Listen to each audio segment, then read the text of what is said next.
Bonnet d'âne pour la région en termes d'accès à l'emploi. 54,8% des femmes actives travaillent contre 63,8% des hommes. Un pourcentage qui place les Hauts-de-France en queue de peloton. Mais la situation progresse et les entreprises sont aujourd'hui scrutées à la loupe. Les lois sont de plus en plus appliquées.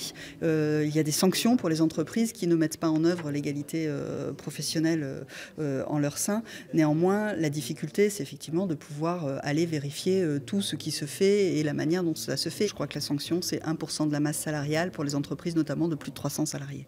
Des lois difficiles à faire appliquer et qui nécessitent un accompagnement des entreprises. La conférence de presse organisée en préfecture a permis de faire le point sur ces inégalités femmes-hommes sur le marché du travail. Et l'autre point d'achoppement, les écarts de salaire. Forcément, 1 800 € net par mois pour une femme contre 2 200 pour un homme, soit 400 € seulement de différence dans la région.